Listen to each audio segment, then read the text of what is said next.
This is Bruce Friedman of Adult Site Broker, and welcome to Adult Site Broker Talk, where each week we interview one of the movers and shakers of the adult industry, and we give you a tip on buying and selling websites. This week we'll be speaking with Vex Ruby and Shift D of ViRo Live Studio.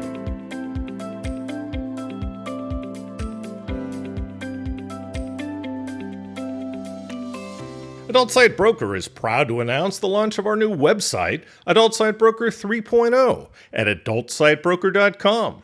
The look and feel of the new site is nice and up to date and easier to navigate.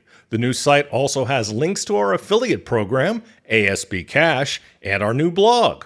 Speaking of ASB Cash, we've doubled our affiliate payouts. That's right. Now when you refer sellers or buyers to us at Adult Site Broker, you're going to receive 20% of our broker commission on any and all sales that result from that referral for life. You can either place a link to us on your site or refer buyers and sellers through an email introduction. ASB Cash is the first affiliate program for an adult website brokerage. Check out asbcash.com for more details and to sign up. Now let's feature our property of the week that's for sale at Adult Site Broker. We're proud to offer an amazing opportunity. If you're in the CAMs, model management, or fan site space, or want to get into them, we have a private listing that may be just right for you.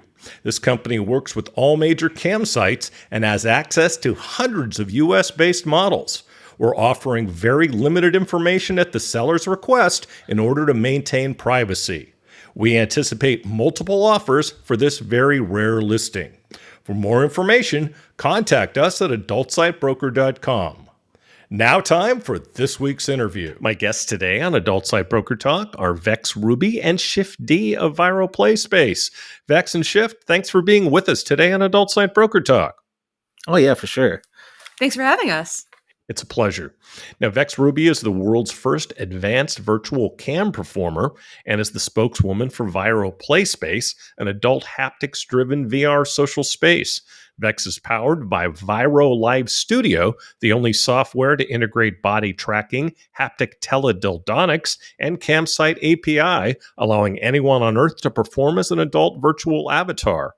Vex is a real live person, as you can hear, who streams as an avatar using motion capture. Shift D is the founder and creative director of ViRo Playspace and ViRo Live Studio. He specialized in animation and special effects at a AAA game studio for a decade until his lifelong passion for VR prompted him to go out on his own as an indie developer.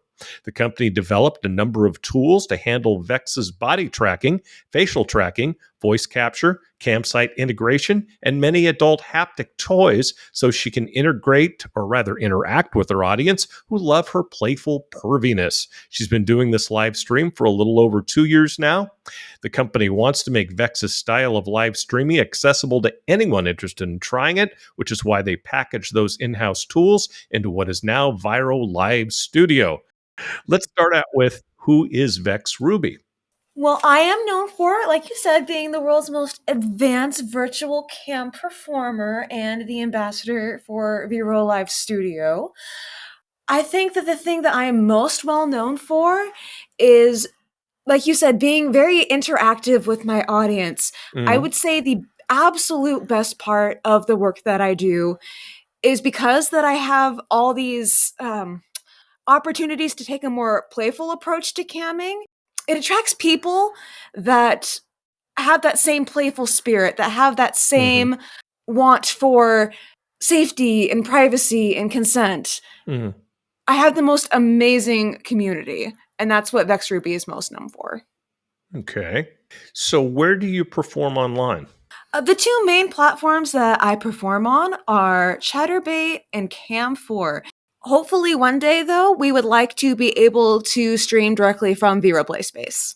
Yeah, we're looking into streaming directly from ViRo Live Studio into ViRo Playspace so people with VR can actually be part of the audience and part of the experience instead of just watching a video. Yeah, that makes total sense. So how did you get started doing this, Vex? Well, about, 2016. So About 6 years ago, I was with the ViRo Playspace team doing pre-recorded experiences that you could actually find on ViRo Playspace, which is on Steam.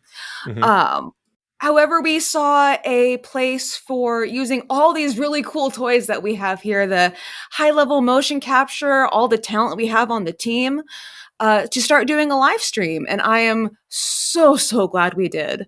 A Shift, how did you get from the point of development to where you are now? I had a passion for animation and special effects. So when I left the AAA studio that I worked at, I went into virtual reality because that was also a passion of mine, and it was just combining these two worlds together, making motion capture based virtual reality experiences. And then we saw an opportunity to bring this to the adult industry in the way we thought would be a little more our style, which is like Vex was mentioning, sexy and silly. And so when we took the technology and boiled it down to the core components so we can make it live, that's when things really started to accelerate, because it's one thing to record a performance. It's another thing to do all of this stuff on the fly. Oh, yeah. So you can interact with everybody. Right. And we had a great time over the last 2 years, and like, you know what? We should bring this to everybody. And Sure. so boiling all of that technology down to something that you can get off the shelf was our goal. And that's why we released ViRo Live Studio. So talk about the development process of reaching the point you're at where you can make this available to everyone. I mean, what goes into that process? Talk about that, because I'm interested in hearing about it. It's really going to the fundamentals of what makes motion capture work. We have a very advanced motion capture system here that tracks all these little dots on a suit. You see them in like behind the scenes footage of movies and such. Yeah. But it's just tracking a point. And with VR technology, the way it is expanding and becoming more and more accessible, at the fundamental level, it's doing the same thing. It's tracking points on a controller or tracking points on an object. And so we take that data and we do a lot of math and we fill in all the blanks for the motion that might not be captured. So there are only so many ways you can bend an elbow or bend a knee and such. And so we don't necessarily need to have tracking points specifically on those things to know exactly where they should be. Being able to bring that higher level motion capture, facial capture and stuff to something a lot more tangible has been an incredible process. I also have to give props to Apple because they released Face ID, which is an incredible face tracking technology in itself. So us being able to just say, hey, use an iPhone, now you have ungodly levels of face tracking that wasn't available like 7 years ago. Oh, wow. So they can actually use their iPhone to perform because of the face tracking? Yeah, so we developed a side app called ViRo Face Portal, which captures facial expressions, captures your voice, and how you move your head. So when you are performing with full body, your face, every single facial expression is captured with it. You can even stick out your tongue, and the avatar does the same thing. It's incredible. Which I'm sure Vex does a lot. Oh, yes. Oh, absolutely. And what's more, we even have the face cap rig that I use on stream available on the website. We spent, oh my gosh, pretty much the whole past 2 years that I've been streaming developing the Vex helm. Yeah, one of the key problems with having a phone attached to your head is the rigs out there are like $1,600, and they essentially put the phone in front of your face. Ow. And that causes a lot of torque to your neck. And so we developed a helmet for like $150 where you slide it in the slot above your head. It's much easier to have a phone on top of your head instead of in front. It's like the difference of holding a jug of milk at arm's length or up close, you know. Here's one thing much better. Here's one thing I don't understand though. You were talking about the the suit you wear and the rig and everything else, how is someone elsewhere able to perform if they don't have all that? So if they have, say, for instance, a HTC Vive or a Valve Index, these are VR setups. You can get what's called a little tracker, and you put that tracker on your shoe, on each shoe, and one on the center of your chest. And with those 3 points of data, we're able to tell which way your hips are bent, which ways your knees are bending, how your ankles are moved, all of that stuff. And VR already tracks controllers for your hands, so we've got that covered. And if you're wearing a headset, we know exactly where your head is. If you're wearing one of these Vex helmets with the iPhone, we get the same data from that as well. So with let's see, 3 trackers, 2 controllers, that's 5. So with 6 points of data, we're able to make an entire human skeleton to animate. Interesting. So, Vex, do people really get off on animated characters and cartoons? Absolutely. And the funny thing is, especially when LootTubers, as we call ourselves, started to really take off, there was some worry among the camming community of it being something that undermined traditional camming, and that's not the case at all. Most of the people that I would consider my regulars are coming to these camming platforms specifically to see virtual cam girls. Okay. A little background on that. The number one search term on Pornhub is hentai, which is Japanese animation adult content. Sure. But the extra sauce that we put in our software is teledildonics control. So when Vex in her virtual space sits on something that enters her, the deeper it goes, the more her actual toy vibrates. And so all the facial expressions and reactions and things are genuine, and we capture every bit of that for the performance. Interesting. So, and the connection there is that the same people who are going on Pornhub and looking up specifically hentai aren't going to be really going on Pornhub and looking up like IRL performers. Sure. They aren't going to be going on a camming platform and looking up traditional cam models. They're going to be looking up the LootTubers. Yeah, no, that makes complete sense. I do know that hentai is very, very popular. It's called hentai, and it's an art. Yeah, definitely. It's very popular in Japan, I know. Are you getting a lot of traffic from Japan? We see some traffic from Japan. Most of the analytics we get are for like our applications and experiences. And there are some sales there. Most of what we see is in the United States and in the UK region. But the VTuber community over in Japan is very, very large. But there's not really any tools to do what Vex does. The other performers out there are cobbling together whatever they can, which is why we decided to make the app in the first place. Wrapping it up all in a nice, neat little package. Indeed. So, Vex, what's different about camming as an avatar than regular camming? Oh, goodness. So many things. I can't take for granted, for one, that people necessarily understand what's going on. For example, the number one thing people will say who haven't seen my show before when they come in, I see it all the time. They literally say WTF, like what the fuck? And whereas a traditional cam girl wouldn't have to explain, oh, well, here's how I work, here's how you play with me. I kind of have to do that. I cannot take for granted that somebody automatically understands what's going on. Yeah, one of the things we see is, oh, this is a pre-recording or a cartoon. But Vex generally greets people as they come in and they're like, what? This person just greeted me and they're moving and there's feedback to that. And so it's always fun to see that moment of it clicks. This person is actually live and not a pre-recording. Well, and in the performance part of that, like making a point of greeting the people that come in by name for the sake of showing, no, this is not a pre-recorded thing going on. So, Vex, why VR instead of live camming when you could be doing regular live camming? I mean, I could, but I have so many cool things that I can do on stream that I wouldn't be able to. Like, tell me about it. With a snap of a finger, practically, or rather a push of a button, I can go from being on a pirate ship to being in my space lab scene. I can wear several different outfits all throughout my stream, and it doesn't take much time at all.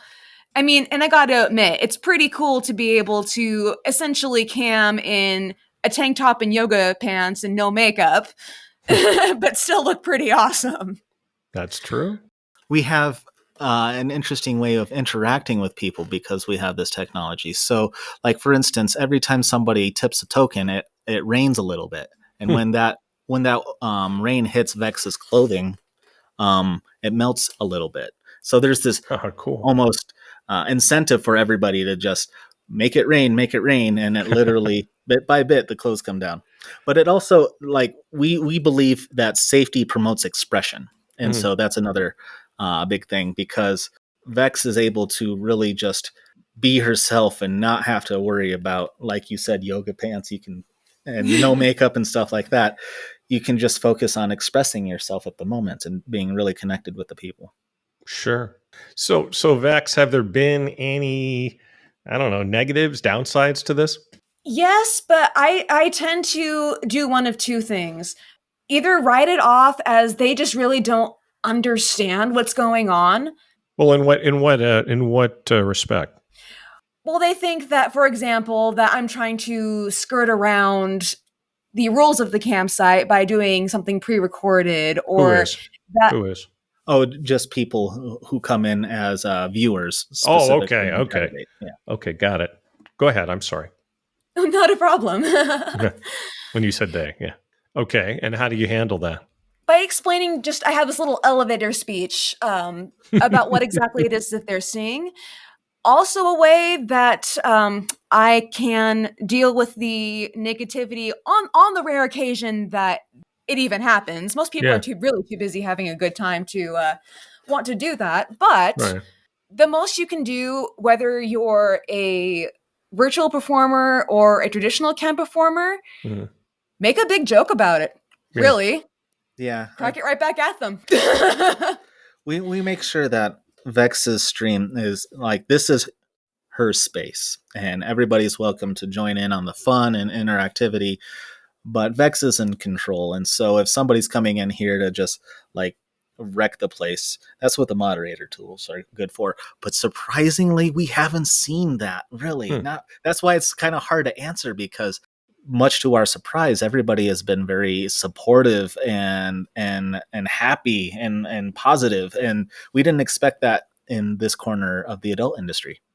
Well, I would imagine those very same people who come in and are like, "Oh my gosh, what the hell is this?"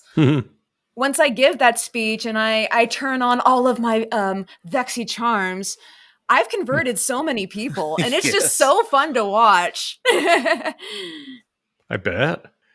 Yeah, I mean, I guess if everyone else is having fun and there's one asshole, that isn't going to really go over very well, right?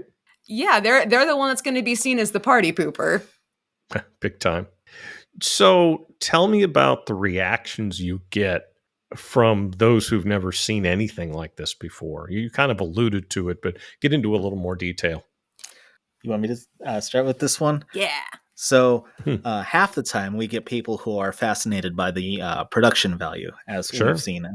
And so they're like, you can change clothes, you can change scenes, you're doing all of this in real time. This is incredible. The production values are off the roof.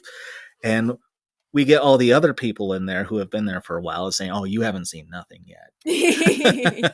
We have a whole. You're probably getting a lot of fellow engineers in there. Yeah, I can sense that. Yeah. Every now and then we get somebody who's also an animator and like, "Holy crap, this is top shelf stuff." I'm like, "Yeah, thank you." Thank you very much. But yeah, that's from the tech side of things. But when it comes to the adult side, when somebody's just there to see something naughty and they see this girl being silly and fun, when somebody tips and it actually activates her toys or something, like I'll activate something and you'll see it on screen and her facial expression changes. There's this contrast. There's this magic moment where it goes from silly to extremely erotic that a lot of people react to. And so Vex has this saying, it's like the 3 things you want. Oh, yes. The 3 things that I have as goals on my stream: make you come, make you laugh, make you feel safe. And you actually brought up a good point, Shift. I mentioned not being able to take it for granted that people understand right off the bat what's going on. I do specifically explain to people who are new that I have real toys on my real body. And when they tip, they do get activated. And so all of my reactions are totally real. Yeah, and sometimes when she's giving that speech, I activate toys in the middle, so her voice just changes and she's trying to hold her composure, and that's the fun side. You guys must be fun. You guys must be fun at parties, the 2 of you. It's hard to move all the motion capture equipment, though. I guess.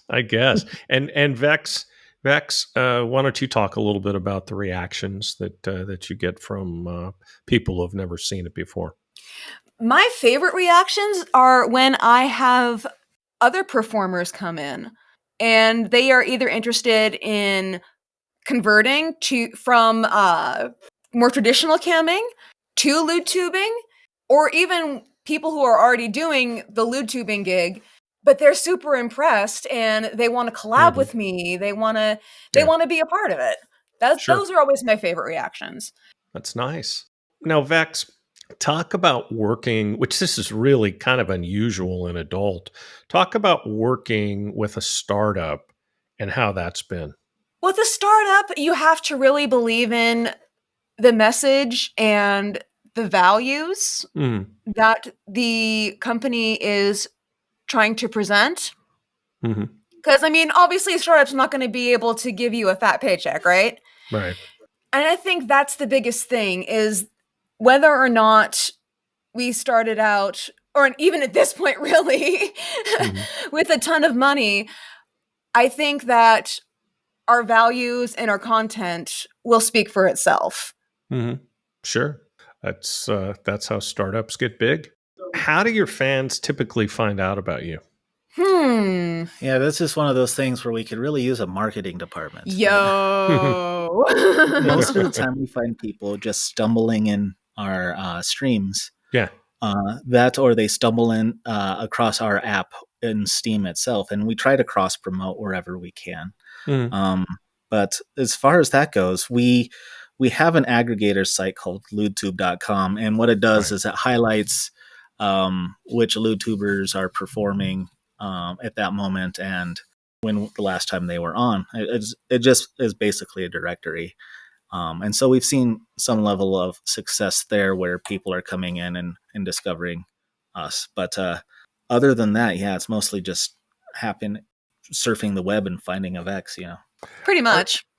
Are there a lot of other performers doing this? We're at about, 30, 35? Something like that. But there's only a handful of lewdtubers who are really pushing the envelope, and even fewer still that are managing to keep any level of following and things like it's a really difficult world out there because most of them are, like I mentioned earlier, cobbling together whatever they can, and there isn't much out there to help them perform this way. So that's true. They do need some equipment. Yeah, they need some equipment. They need some software. They need the tools, and that's why we wanted to enable everybody. Because we say Vex Ruby is the world's most advanced lewdtuber. We say that because at the moment that's absolutely true by a long shot. Because we're lucky that we have the expertise and the knowledge on how to use all of this motion capture equipment and stuff. And this is definitely not something we expect everybody else to just, I'm going to invest $80,000 on motion capture cameras and whatever. So, it's one of those things where going through LewdTube and helping out all of these other performers raise that bar to something that anybody else can connect to, because that's where the magic is the viewers connecting with the performers. Right. And if there's just too much interference in how they move and how they react, then that connection is lost. Well, immersion break. Go ahead. I'm sorry. What? Oh, I was saying that it creates a bit of an immersion break. Yeah. Yeah. Yeah. And the other thing about there being so few people in the lewd tubing community is that we all find ourselves on the same page because there's so few of us. We Hmm. all want to see this be a more normalized way of performing.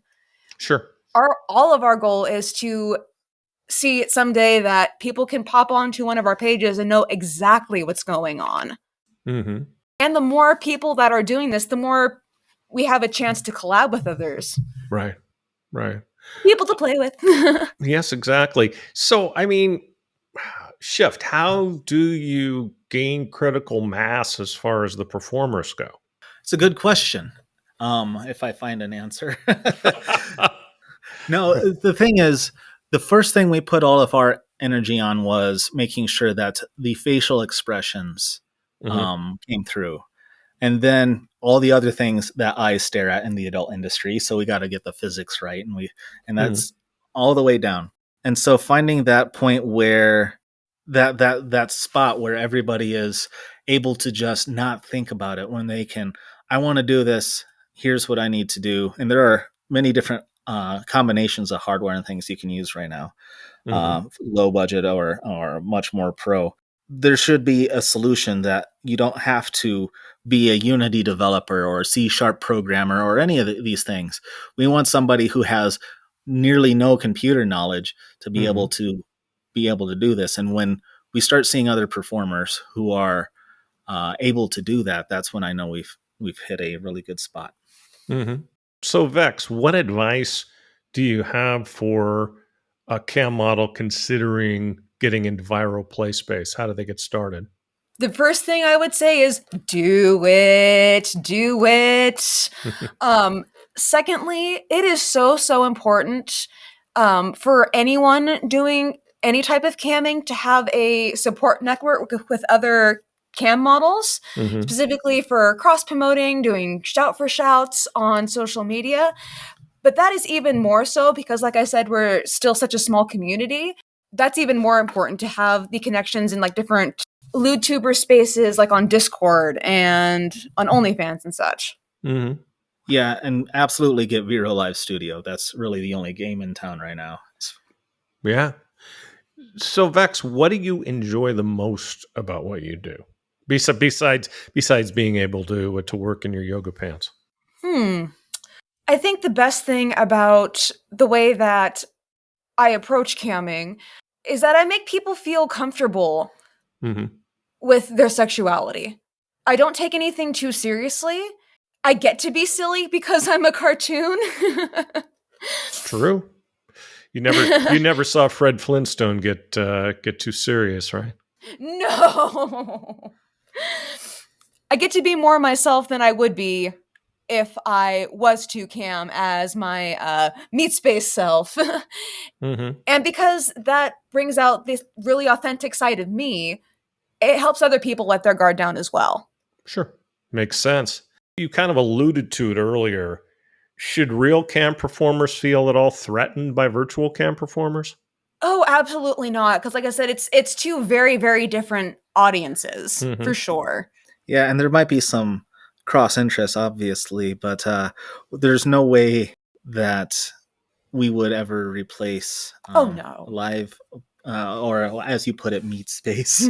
But yeah, it's just an addition to the adult industry, not a replacement. And for that, I am grateful because if we were to try to steer sexuality in any way by replacing other performers or outperforming other performers or however that goes, I Hmm. think that would be a tragedy in a way because it's finding yourself and exploring and discovering sexuality that makes it interesting. And that comfort that you had mentioned, Vex, Hmm. is key to that, being okay with being interested in this and that and such. Yeah, we're looking to expand the variety in the camming community, not diminish, for sure. That makes sense. So, how much control, Vex, do you have over your avatar? Control as in like how she moves or Yeah, like the I mean, how much control do you have overall on what she does, how she performs? Well, as far as the movements go, it mimics exactly what I am doing with my actual body in real life, like pretty much Right. 100%. Right. As for the character design, I was definitely a part of creating it. Yeah, I mean, she's tracked from head to toe, so every little subtle motion uh, is captured and conveyed. And there's some magic there where you can see the leg quiver when you're Oh yeah, much to my chagrin. or when you're embarrassed about something or you're trying to mimic something. All of that comes through. It's incredible. It's Yeah. a very interesting experience. As far as control goes, every now and then we'll surprise her with a new outfit or something so we can get that genuine reaction. This is Vex's room. This is Vex's space, and she runs the show. So she has absolute control over how she moves, who she interacts with, how she interacts. This nothing is scripted by or predetermined by any No means. way. Everything is I just cannot act. It would not work if we tried to do that. And yes, I'm presenting as an avatar. That's what people see. Mhm. But it is my actual body that they interact with when they send tokens to like activate my toys, for example. And everyone in the studio and all of my viewers on the cam shows are very respectful of that. Mhm. And So they give me control accordingly. that's good. So what's the biggest challenge of doing all this in VR?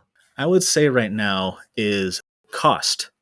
Mainly Ew. because we've had the chip shortage and things along those lines. It can be a little bit difficult to find even the VR equipment. It's So true. you can, this is why when we were developing the software, we wanted it to work with as little as possible to just get your Mhm. performance out the door. So you can do something with just a microphone, for instance, and we do lip sync with that. Hmm. But the more and more you want to get into this, so you can say, okay, now I want head tracking, so get an iPhone, or I want upper body tracking, so get an Oculus Quest 2 and a couple of controllers. I want to go all in. So now you get some trackers and things like that. So it's really up to the individual how far they want to get into this, how much they want to capture. But right now, I would say the cost of it, even though it's not the Hollywood level like motion tracking system, VR is still at a point where an expensive thing to just invest in. It's not a household item yet. Yeah, not quite. It's not like a toaster. Yeah, and let's talk a little bit about that shift because VR was introduced to the adult space, I'd say probably 6 or 7 years ago now. Yes. And I mean, I think everyone kind of expected that the hardware would have advanced further in terms of being in people's homes. Don't you agree with that? Yeah, one of the things that I noticed during that transition was the hardware was getting better, but the killer app wasn't there. And so Hmm. you have to take a whole other approach when developing for VR. It has to be for VR from the ground up. You can't just tack VR onto something, or you're going to make a bunch of people uncomfortable. Right. And so it was this conflict of existing content that people like versus new content specifically made for VR. Yes. Plus, you have something over your face, and right now, VR most VR experiences are tethered to a computer. Oculus Mhm. Quest 2 is doing better about breaking that connection, but we're almost at a point where VR is going to be simple. And what I mean by simple is that how you interact, when you put it on, you just get it, you understand it, you understand how it works. Mhm. And the first thing I saw whenever I did VR demos is people would put their hands in front of their face, but there's no hand tracking, so they won't Yeah. see anything. Right. But now we've got really decent hand tracking coming from a number of VR devices, and Hmm. so little by little, things are becoming more approachable for just the common any common user. I'm kind of surprised that it hasn't been developed yet where there's an actual monitor or television set that would give you some form of VR. I mean, is that something that's being worked on, or is that kind of a pipe dream?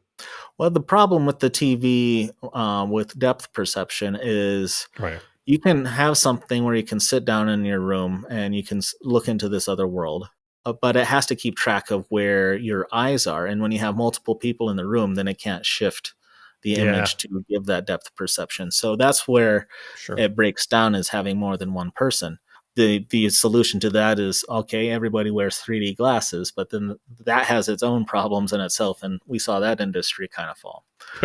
However, Boy, did we. Oh, yeah. yeah. What is interesting in the horizon, though, is the augmented reality side of things, where Right. you can have multiple people and, like, okay, I'm going to put this screen on the wall here, and anybody else who has got these glasses on will be able to see that and things. And so we've done some internal tests where Vex could go visit somebody in augmented reality. Hmm. And it's incredible stuff that's coming for sure. But until then, yeah, it's AR seems to be more of the solution for that. Is that how AR is going to work? Where there will be a screen, or will the image be right there on the glasses? The image will be on the glasses, but as far as the eye can tell, it's on any surface you put it. And because these are networked devices, anybody else wearing these glasses would also see the screen in the exact same place.